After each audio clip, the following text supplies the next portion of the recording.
r/NoSleep. We used to play this game called Hide or Hunt. Until that night. Growing up in the quiet, fog-laden town of Pine Hollow, my friends and I often invented ways to entertain ourselves. There wasn't much to do in a place surrounded by dense woods and cloaked in an eerie silence that stretched into the night. One of our favorite pastimes was a game we called Hide or Hunt. The rules were simple, but the stakes always felt high. One person would be the hunter, tasked with finding the others, who had to hide anywhere within the woods bordering the town. The twist? The hunter carried a flashlight, and if you were caught in its beam, you were out. It wasn't about winning, it was about the thrill of being unseen, of merging with the shadows. But there was always a strange, unspoken rule: never hide beyond the old well. Nobody really knew why. Some said it was because of the stories, the ones about how people who wandered too far past the well never came back. Others dismissed it as a way for parents to keep us from getting lost. Either way, we respected the boundary, until one cold October night when everything changed. It was the night before Halloween, and the air carried the crisp bite of autumn. The leaves underfoot crackled as we gathered near the well, our usual meeting spot. There were 5 of us: me, Jenna, Cole, Danny, and Sarah. We'd decided to play one last round of hide or hunt before the town's annual fall festival the next day. Jenna volunteered to be the hunter, grinning mischievously as she swung her flashlight in a wide arc. "You've got until I count to 30, she said, already turning away. We scattered into the woods. I darted through the trees, heart pounding, scanning for a good spot. The fog had grown thicker, swirling around my feet like ghostly tendrils. I found a hollowed-out tree stump and crouched inside, hugging my knees to my chest.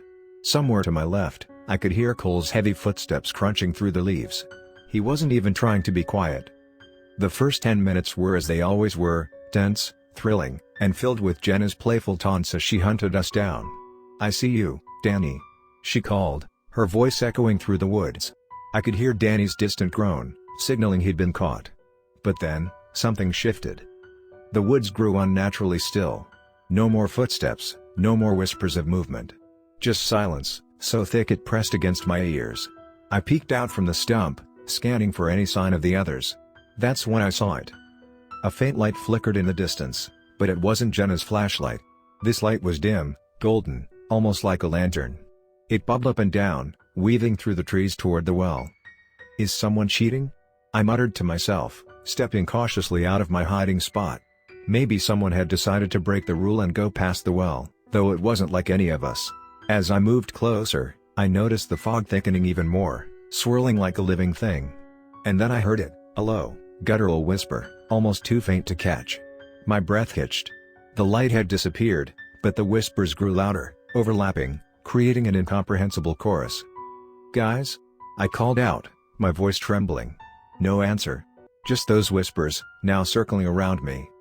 I turned to run back toward the well, but the path was gone. The trees seemed to have shifted, their twisted branches clawing toward the sky. Panic set in. I ran blindly, tripping over roots and stumbling through the fog, until I emerged into a small clearing. There, in the middle, stood Cole. Or at least, something that looked like him. His face was pale, his eyes wide and unblinking. He didn't move, didn't even flinch when I called his name. "Cole? Are you okay?" I asked, stepping closer. That's when I noticed the marks on his arms, long, jagged scratches, like claw marks. His mouth opened, but no sound came out, only that same whispering, now spilling from his lips like smoke. I stumbled back, fear clawing at my throat, and that's when I saw them, figures emerging from the fog, tall and shadowy, their eyes glowing faintly like embers. They moved toward Cole, their movements unnatural, like broken marionettes. I didn't wait to see what they wanted.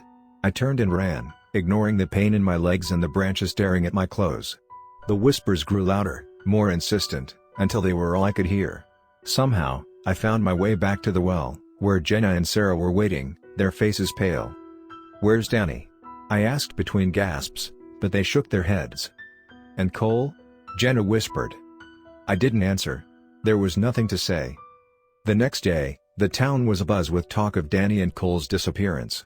The police searched the woods for weeks but found no trace of them. Eventually, the case was closed, chalked up to an unfortunate accident, though no one really believed that. We never played hide or hunt again. Even now, years later, I can't shake the memory of those whispers or the glowing eyes in the fog. Sometimes, when the nights are especially quiet, I swear I can still hear them, calling my name. And I know, deep down, they're still hunting. The nights in Pine Hollow were never the same after that. For months, I avoided the woods. Every time the wind howled through the trees, I would feel my chest tighten, convinced the whispers were back. But it wasn't just me. Everyone in our group, those of us who made it out, began to change. Jenna, who had always been fearless, started carrying salt in her pockets and hanging bundles of herbs above her bedroom door. Sarah stopped speaking to anyone, her once bright laughter replaced by long, vacant stares. Danny and Cole's names were never spoken aloud, as if mentioning them might summon something worse. Still, life moved on, at least, for the rest of the town. But not for us. A return to the woods. It was about 6 months later, during a bitterly cold winter, when I got a call from Jenna. Her voice was trembling. "I saw them, Alex," she whispered. "The lights. The same ones from that night." My stomach dropped. "Where?" "Outside my window." She let out a shaky breath. "They were in my backyard. Just waiting." "Jenna, don't do anything. Don't go near them." "I already did," she admitted, her voice cracking. "I stepped outside, just for a second. And now," her voice cut off abruptly, replaced by static. "Jenna? Jenna," I shouted, but the line went dead. I didn't hesitate. I threw on my coat and bolted out the door, ignoring the icy wind biting at my face.